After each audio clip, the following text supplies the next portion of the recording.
নমস্কার বন্ধুরা, আমি সুপ্রিয়া। আমার রান্নাঘরে আবার একটা নতুন রেসিপি নিয়ে চলে এসেছি। আজকে করছি ডাঁটা, আলু, বড়ি আর পটল দিয়ে একটা তরকারি। তাই এটা এইভাবে কেটে নিয়ে এবং ভেজে নিয়েছি কারণ তখন একটু তাড়ার মধ্যে ছিলাম, ভিডিওটা করার ছিল না, তাই জন্য এটা ভাজতে দিয়ে দিয়েছি আর ভাজাও হয়ে গেল।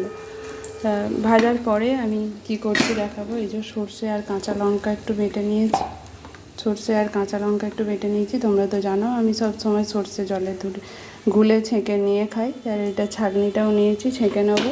একটু 5 ফোড়ন আর কাল লঙ্কা ফোড়ন দেবো, আর এই টমেটো কেটে রেখেছি দেবো।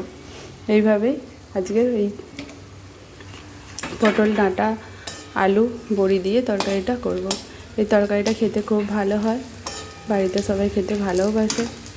তা দেখতে থাকো তরকারিটা আমি কী করে করি। সবজিটা ভাজা হয়ে গেছে, তা বলে কিছু মনে করো না। সবজিটা এমনি নুন হলুদ মাখিয়ে সাদা সর্ষের তেল দিয়ে ভেজে নিয়েছি। যেমন বড়িটা ভেজেছি, ডাঁটা আলুটা ভেজেছি, পটলটাও ভেজে নিচ্ছি।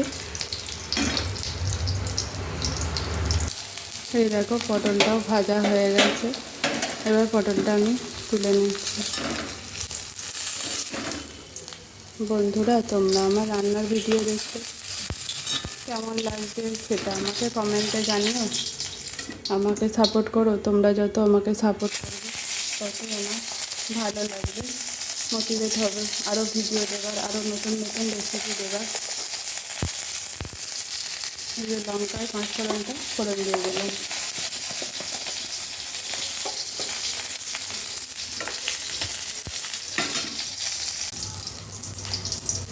এই যে লঙ্কা 5 ফোড়নটা হয়ে গেছে। এবার এর মধ্যে কেটে রাখা টমেটোটা দিয়ে দিলাম।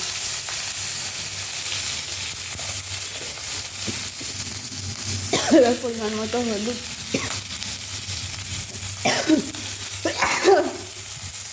পরিমাণ মতো নুনটা দিয়ে দিয়েছি, হলুদটা দিয়ে দিলাম, নুন আর হলুদটা দিয়ে দিলাম।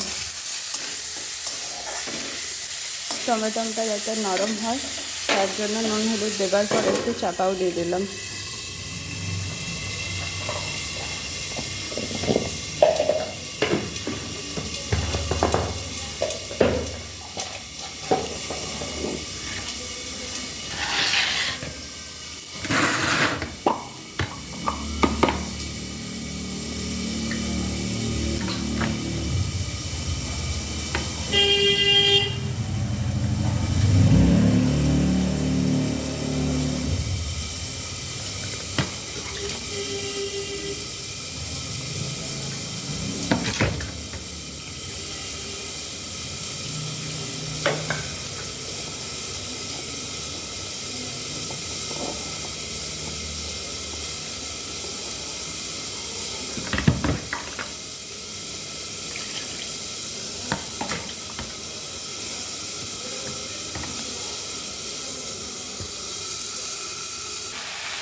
এই যে টমেটোটা নরম হয়ে গেছে, চাপাটা খুলে এবার টমেটোটা একটু নেড়ে নিচ্ছি, কষিয়ে নিচ্ছি।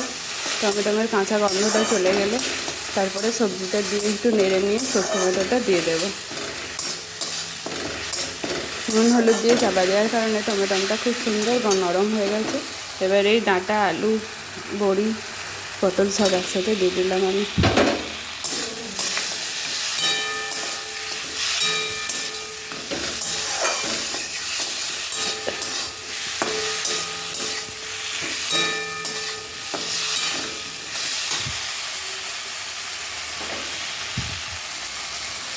এবার সর্ষে বাটাটা আমি ছেঁকে দিয়ে দিই, দিয়ে তারপর দেখাচ্ছি।